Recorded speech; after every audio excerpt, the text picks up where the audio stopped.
Hi, I'm Tracy Spicer, and today we're joined by Amara Haqqani. Now, she's Director of Insights and Strategy at Milliman. Amara, thanks so much for joining us. I'd like to start really broad and talk about how retirees are coping financially during this global pandemic, particularly with interest rates at absolute rock bottom.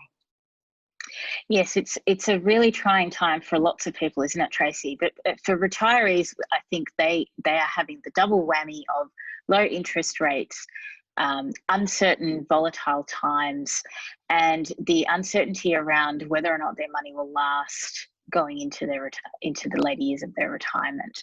We have a number of different avenues as well to explore in that conversation. I think one of the things to talk about also is for many retirees, they were able to get some form of support or, by way of the minimum drawdown rules changing during COVID, the age pension access rules.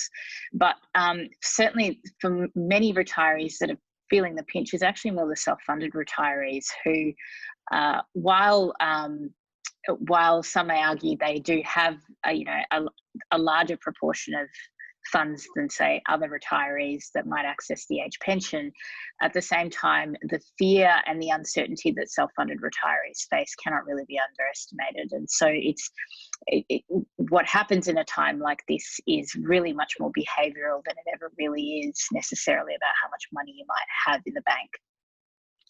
Yes, so many of us are driven by emotions rather than rational thought when it comes to investing. What about young people, many of whom withdrew both of those tranches of early release super?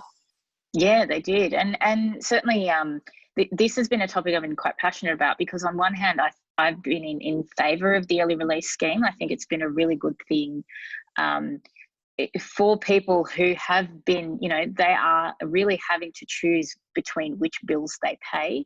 I've got many friends in the tourism sector and, watching them in the hospitality sector. And for them, the uncertainty around where their next paycheck was coming from was real. And, the early release scheme, in addition to JobKeeper, really helped a lot of people in my broader acquaintance.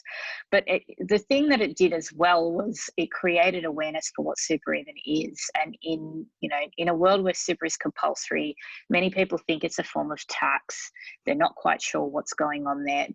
The early release scheme really encouraged people to understand where their super is, how it even works. And so for some of that short-termism that we know young people have about superannuation, that's really encouraged them to think a little bit differently about what they have. I know people that have actually, despite going through the hardships that they've faced during COVID, have elected not to take money out of super, but it forced them to do that self-awareness, a financial self-awareness exercise of where do I get that money from? Do I take the money out of super? Is that a wise thing to do? What does that do to my retirement savings? And I was actually quite heartened, despite all of the coverage that it got, that there were definitely some people that went about it the right way. That's encouraging. Speaking of awareness, how much money do people actually need to retire? We hear a lot of different figures bandied around by the superannuation industry. And, the more time I spend in this space, the more I am reticent to ever say it's a single number because, Tracy, your retirement would look very different to my retirement because we're two different people. We have two different needs. We have two different lifestyles. And it really does come down to what your lifestyle is. So your point about awareness is bang on.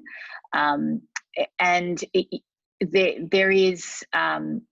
We've done a lot of work at Milliman around retirement spending and the data on how retirees actually spend their money in retirement.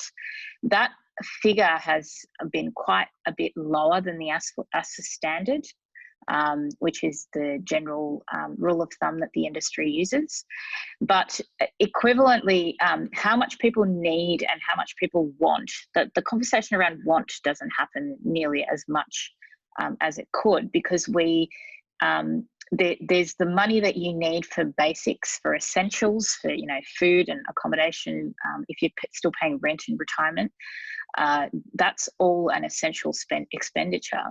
But then lifestyle expenditures over and above that, that's entirely a discretionary want. And so that comes down to what it is that you want from your lifestyle. And we know that a lot of these things come back down to social issues. You know, how big is your social circle? Where does your family live? Are you constantly traveling to see them?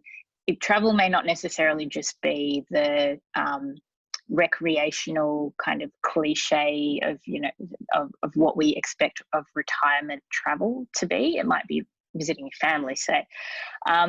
And so our notions of what is a discretionary expenditure really is key to answering the question of how much money do you need in retirement. The other thing to remember is that our spending habits in general do dictate the answer to that question. So, you know, I'm generally a frugal minimalist person.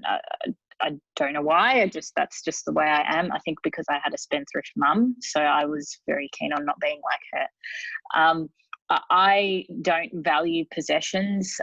Some of that is possibly a very Gen Y thing. So like my peers, I don't necessarily value possessions. I value experiences and other bits and pieces along the way.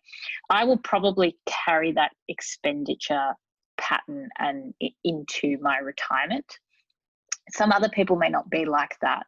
And so even if we put out the rule of thumb of, oh, you need 60 grand to retire per year, for some people that might just not be enough money, and for other people that's absolute riches. So it's a long-winded way of answering the question that there is no single figure, and it all comes down to your own financial self-awareness heading into retirement. Amara, we're starting to see some early signs of economic recovery. What can people do right now to take advantage of these green shoots?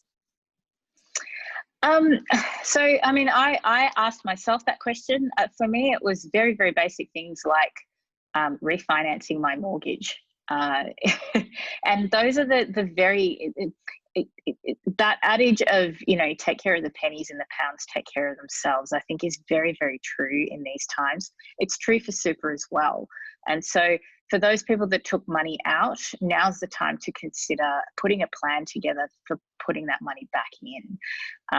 Even though early release was great in terms of the short-term need, it does, you know, we do know that it does impact even just a little bit your retirement outcomes later down the track. Now, there's plenty of time for young people to catch up. And, you know, many of those people are at the beginning of their earnings potential.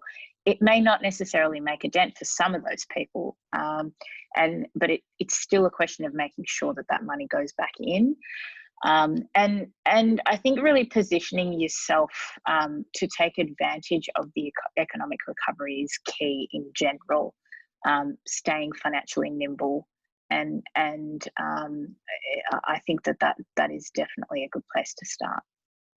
Amara Haqqani, thanks so much for your sage advice. Thank you very much for having me.